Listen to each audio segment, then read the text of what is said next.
all, John Paul Moran here from GOUSA here at CPAC 2023. I'm here with the great Chris Ryan. Chris, thank you for joining me today, and can you tell the audience where you're from and what you do? I know who you are, but can you tell everybody else? Yeah, I'm Chris Ryan. I'm chairman of Western Massachusetts GOP Patriots Political Action Committee. You probably already get our emails. Many of you do. Our email list is about 50,000 with about 15,000 subscribed. So check your spam folders, please. Yes, yeah, always check that because the Google universe tries to spam out anything that's conservative.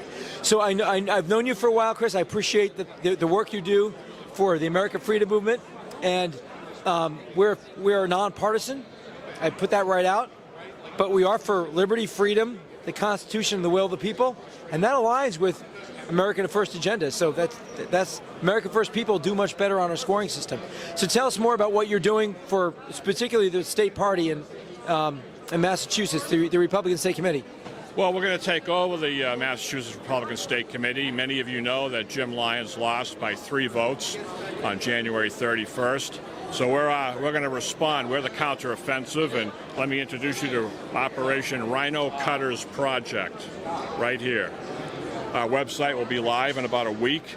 This is a unified command structure. We have a headquarters in Worcester. We have a dedicated staff. We like to call them generals. And we're going to be data-based.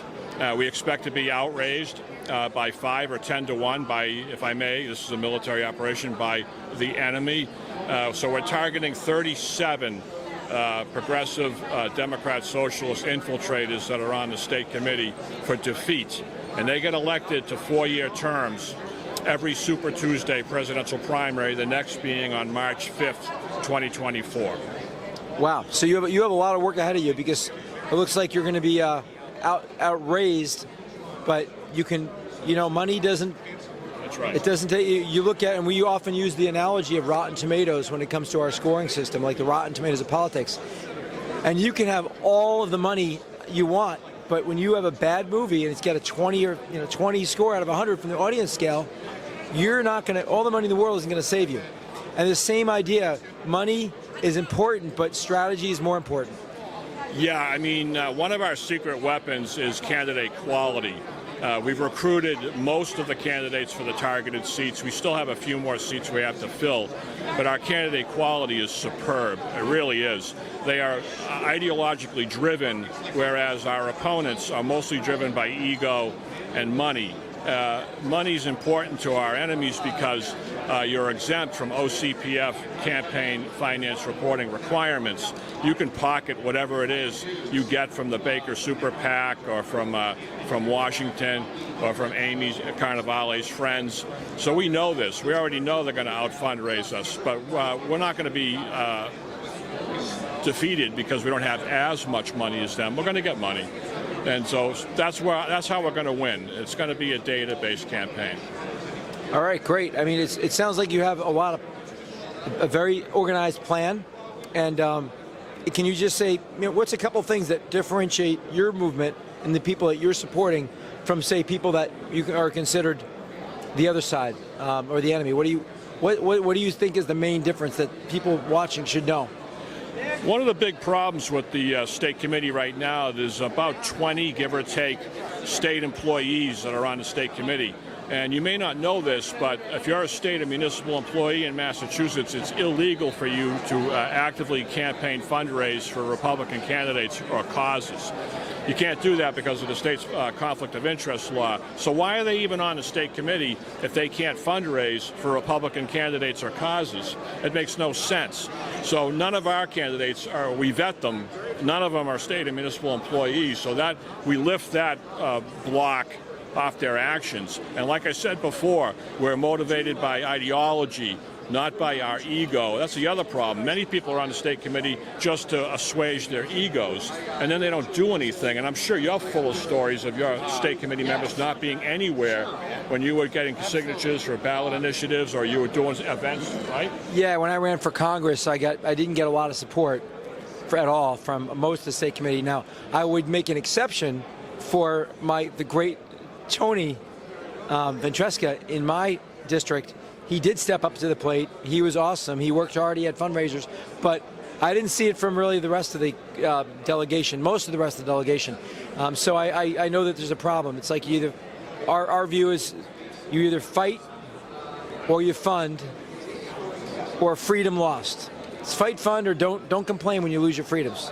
We would be happy if the state committee members would just do something in your lane. We love Tony, by the way. He's on our safe list. Just to be clear, we're not running against people. We've identified the incumbents on the state committee that support President Trump's America First agenda, and even if they happen to be Ron DeSantis supporters, we're not going to go after them.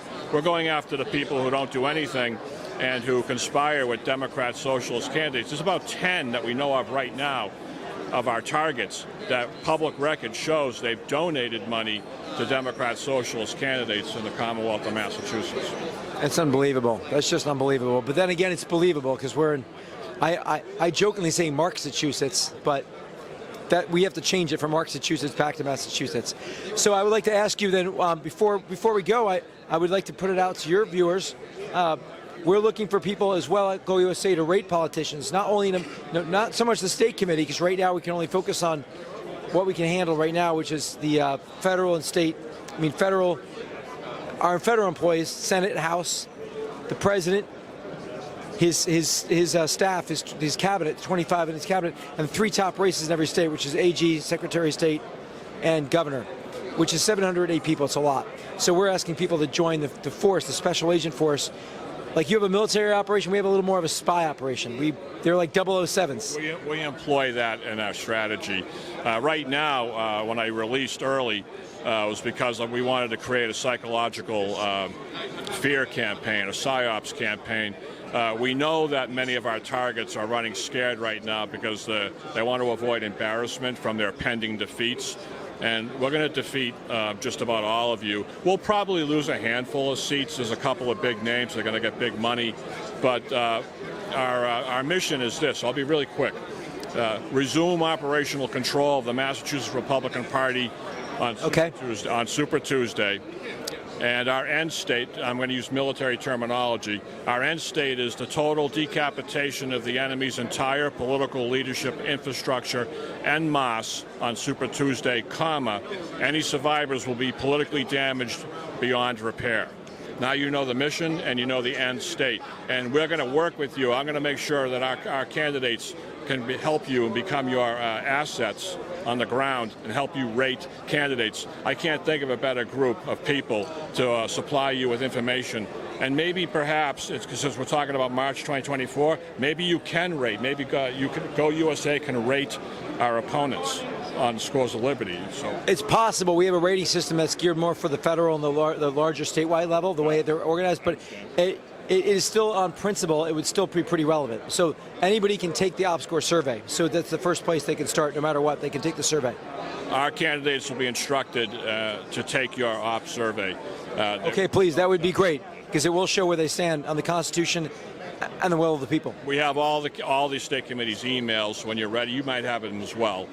When you're ready, we'll give you that list, and when the time comes, you can have them sign up. We'll instruct our people to participate, all of them. I give you that guarantee.